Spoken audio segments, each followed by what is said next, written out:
Google Earth est un outil très polyvalent et très facile à utiliser. On le retrouve avec une petite recherche sur le web Google Earth. Si on a un appareil mobile, il faudra télécharger l'application qui est gratuite et on peut aussi le retrouver dans notre golfe d'applications connectées à notre compte. On verra apparaître Google Earth. Donc, très facile à retrouver autant pour nous que pour les élèves. Plusieurs options s'offrent à nous avec Google Earth. On va regarder ensemble les différents menus.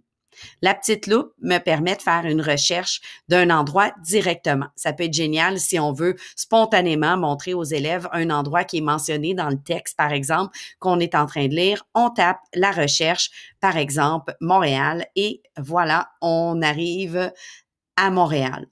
Si je veux me promener dans l'environnement, parce que là, je le vois sur une carte, j'ai toujours l'option de venir chercher le petit bonhomme qui est ici et venir l'amener à un endroit en particulier pour voir une vue plus actuelle de l'endroit en question. Je peux me promener avec ma souris et me déplacer.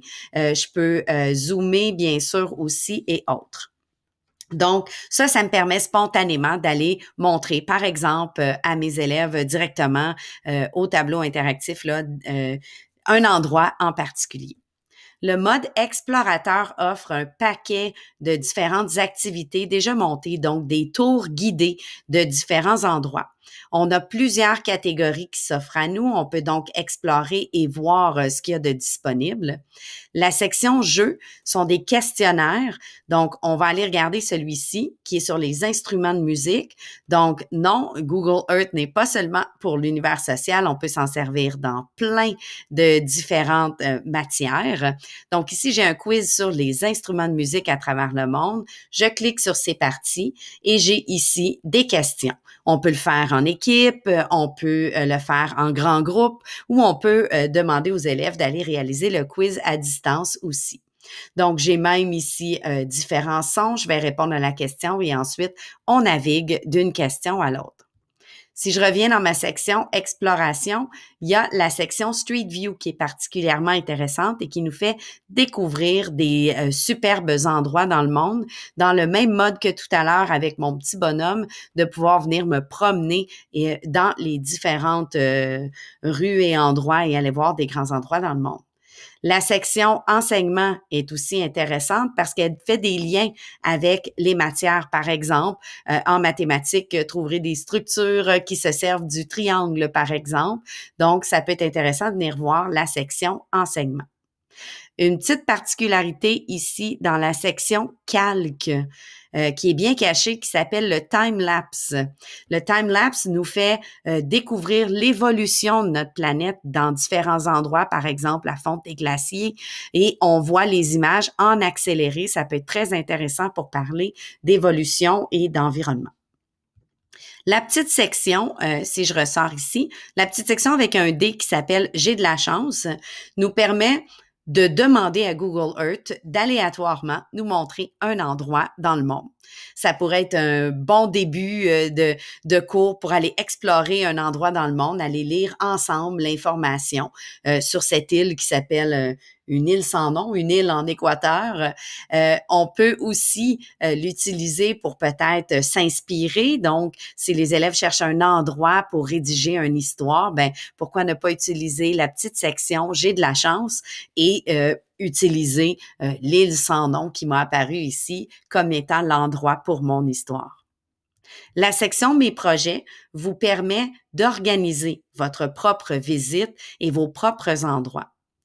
Si je crée un nouveau projet, celui-ci va être créé avec mon Google Drive et je vais pouvoir le renommer et y ajouter une description. À tout moment, je vais pouvoir ajouter différents éléments à mon projet. Donc, prenons l'exemple que je suis en train de lire un roman avec mes élèves et on a plusieurs villes du Québec qui sont visitées dans le roman. Et j'aimerais pouvoir faire une liste et qu'on se promène d'endroit en endroit. Je vais donc faire une recherche et là, on va aller dans la ville de Québec. Et je vais cliquer sur la ville de Québec. Donc, on va naviguer jusqu'à la ville. Et comme vous voyez à droite ici, j'ai ajouté au projet. Donc, je pourrais décider de venir ajouter tout simplement en un clic et d'enregistrer la ville qui a été sélectionnée ici, mais je peux aussi venir cliquer sur modifier. Et là, vous allez voir que je peux remplacer l'information, y ajouter des photos, une description plus personnalisée. Donc, par exemple, mes élèves pourraient se rendre à Québec et avoir à visionner une vidéo que j'ai mis en lien, par exemple, et sur laquelle ils vont cliquer quand ils vont se promener. Ça pourrait être un document que je veux qu'ils lisent. Ça pourrait être les pages de romans à lire avant de passer à la destination suivante. J'ai un paquet d'informations qui peuvent être changées aussi. Le petit icône par défaut ici était jaune. Je pourrais changer la couleur, changer à quoi il ressemble, par exemple, le changer pour le petit cœur ou autre. Donc, plusieurs choses différentes. Et je peux venir jouer avec la vue que mes élèves vont voir. Je pourrais venir décider, par exemple, de faire un zoom et que ce soit beaucoup plus proche de la ville de Québec. Je pourrais même choisir de venir mettre mon petit personnage et choisir un endroit en particulier. Et quand je suis satisfaite de l'endroit que j'ai choisi, je vais cliquer sur capturer cette vue. Et c'est cette vue-là que les élèves vont voir. Donc, vous pourriez décider de choisir ce que les élèves vont voir lorsqu'ils vont cliquer. On a des petites options intéressantes aussi, surtout ici avec le mesurer les distances. Ça peut être une activité intéressante en mathématiques, par exemple, pour calculer la distance entre deux endroits. Comme vous voyez, je peux faire différents types de distances. Je peux venir choisir donc un paquet de possibilités en mathématiques. Je vois de belles possibilités aussi si on est, par exemple, en train de reconstruire un endroit dans Minecraft. Bien, on pourrait venir avec le Street View, venir voir l'élément en question. Donc, beaucoup de possibilités. Je vous ai pas tout montré. J'espère vous avoir donné le goût de l'essayer. Il me reste à vous montrer une chose. Lorsque j'ai fait mon projet, bien sûr, j'ai le petit bouton partager.